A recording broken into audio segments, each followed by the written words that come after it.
murakoze cyane UNICEF Jean Marie mbifuriza ibihe byiza muri uyu mwaka.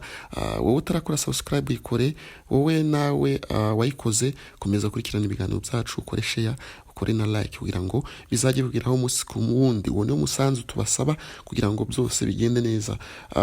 Uyu munsi rero n'abatindiye n'abategura ikiganiro cyitwa karoti. Karoti ni igihingwa cyiza, uruboga rwiza cyane, uko ruba ruteye amabengeza rusa neza, maribona neza uko ayo mashusho agenda agaragara. Ni uruboga rushobora kubafasha muri byinshi. Ku mwana wawe ushobora kuyimugaburira ukamumwongerera vitamini A, ukaba utumye umutima we ukora neza, ukaba utumye ingingo ze zirimo tuvuga urugero nk'ibihaha ndetse n'impyiko, ibyo byose bikora neza. Aho rero urumvise yuko karoti yagufasha, yimugaburire ubundi ubumufashije byinshi ndetse no kuvura indwara zigiye zitandukanye.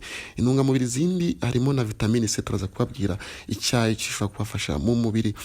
Rero niba uri iwawe mu rugo, reka tugusabe ngo ufate karoti enye zonyine n'amazi, tuvuga urugero ushobora kuba wanywa bitakugoye, niba ari ikirahuri kimwe ntacyo bitwaye.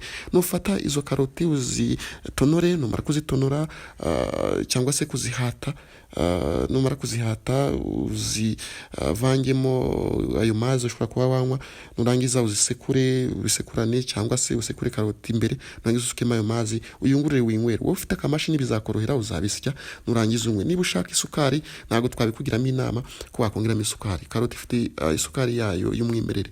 Ahangaha turi kubagira inama yo kuba mwayifata nk'umuti, ikaba yabarinda indwara nyinshi. Hari ikintu gikomeye cyane ushobora kubarinda nka stroke. Abantu benshi barayizi, ni igihe ujya kumva umuntu yituye hasi utazi ikimwishe, wajya kumva ngo yishwe, ngo yarwaye umutwe ahita apfa ako kanya kandi bitari bimenyerewe. Stroke rero ni indwara mbi ishobora kuba yarindwa na karoti mu gihe uriye karoti hakiri kare, ku buryo tugusobanuriye.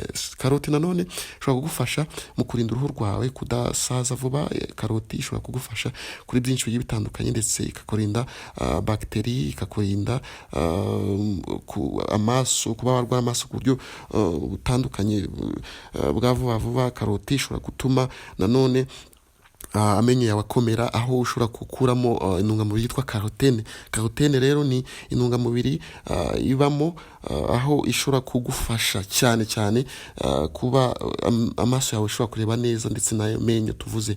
Karoti nanone ishobora kugufasha gutinza cyangwa se kuba utahura na wrinkles. Wrinkles ni igihe umuntu agira iminkanyari mu maso hariya hejuru ku gahanga. Wrinkles rero, iminkanyari mu rurimi rw'ikinyarwanda iba yatewe no kuba ubura intungamubiri ziva muri karoti. Fata karoti rero wirinde iminkanyari. Ibyo ngibyo na hano wabibona uretse kuri Food Shows TV Rwanda. Mubikurikirane, mukore share, ndetse n'abatarakora subscribe muyikore kugira ngo muzajye mubona ibiganiro ku buryo butabagoye. Karoti ishobora kukurinda diabete. Karoti nanone ishobora kuba yagufasha mu kugabanya umubyibuho cyangwa se gutakaza ibiro wowe ubyifuza, wowe bandikiye ngo utakaza ibiro bitewe nuko ufite umubyibuho ukabije. Ahangaha ukoresha karoti byagufasha. Karoti nanone ishobora gutuma umusatsi wawe utagwingira. Karoti nanone ishobora guhangana na blood pressure cyangwa se ikintu bita umuvuduko w'amaraso. Ufashe karoti rero byose yagufasha.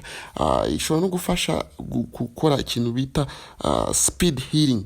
Speed healing ni igihe ushobora kuba wakomeretse, nyaboneka niba warariye karoti cyangwa se niba ushobora kuba watangira kuzirya, izagufasha cyane gukira vuba. It improves also the skin disorder. Skin disorder ni igihe uruhu ruba rwatangiye kwideforma. Ahangaha warariye karoti ntibishobora kukubaho, kirazira. Banyarwanda, reka masabe gukomeza gukora subscribe, ndetse abayikoze tubashimire, mukore share, munarayikinga. UNICEF Jean Marie, iyi ni Food Shows TV Rwanda.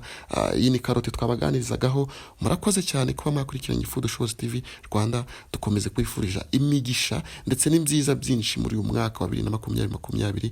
Imana ikomeze ibane namwe. Ciao ciao. This is Food Shows TV Rwanda.